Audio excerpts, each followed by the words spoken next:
भगवान श्री कृष्ण कहते हैं कि समझदार इंसान कभी चिंता नहीं करते, वे तो सिर्फ चिंतन करते हैं।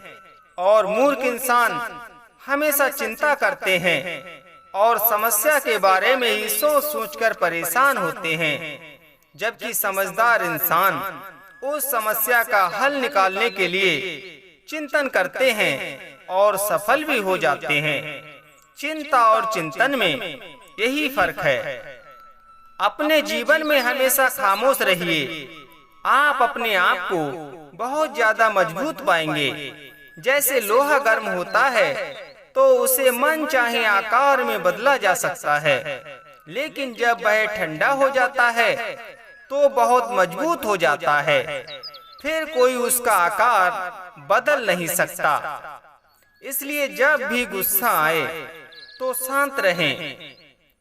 खुद को बुरा कहने की हिम्मत नहीं है शायद, इसीलिए लोग कहते हैं जमाना बहुत खराब है।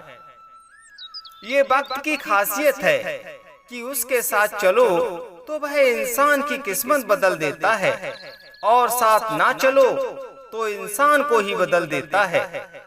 यदि कोई आपसे जलता है तो उसमें उसकी कोई गलती नहीं है, बल्कि उसके जलने की वजह आपकी काबिलियत है जो उसे जलने पर मजबूर कर रही है।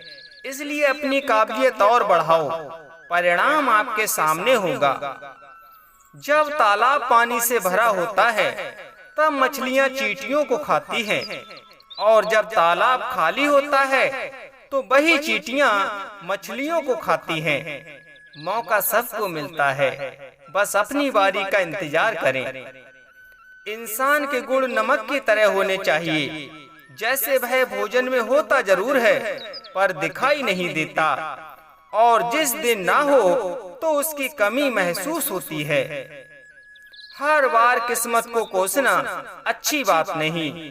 कई बार हम ही हद से कुछ ज्यादा मांग लेते हैं। तुम्हें ये गुरूर है ना कि अपने बहुत हैं, तो एक बार अपनी परेशानी के समय जरा पीछे मुड़कर देख लेना।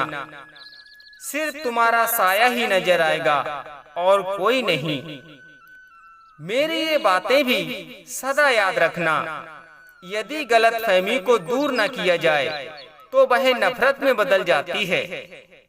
जो इंसान आपके सामने दूसरों की बुराई कर सकता है, वही इंसान दूसरे के सामने जाकर आपकी भी बुराई कर सकता है। पानी जैसा बनो जो अपना रास्ता खुद बनाता है, पत्थर जैसा नहीं जो दूसरों का रास्ता भी रोक लेता है। यूं ही नहीं होती हाथों के आगे उंगलियां, वो भी हमें ये सिखाना चाहती हैं कि किस्मत से पहले मेहनत भी करनी पड़ती है। आप लोगों की चाहे कितनी भी भलाई कर लेना, लेकिन उस भलाई की उम्र अगली गलती करने तक ही सीमित रहती है। आंखें भी खोलनी पड़ती हैं उजाले के लिए। सिर्फ सूरज के निकलने से ही उजाला नहीं होता। जब लोग डूबते हैं तब समुद्र को दोष देते हैं, जब मंजिल ना मिले तो किस्मत को दोष देते हैं। खुद तो कभी संभल कर चलते नहीं, और जब गिरते हैं तो पत्थरों को दोष देते हैं। जो कुछ भी नहीं है आपके पास, वो सिर्फ एक ख्वाब है, लेकिन जो कुछ भी है आपके पास वो लाजवाब है। इसलिए उस पर ध्यान दो जो आपके पास है, उस पर नहीं जो दूसरों के पास है।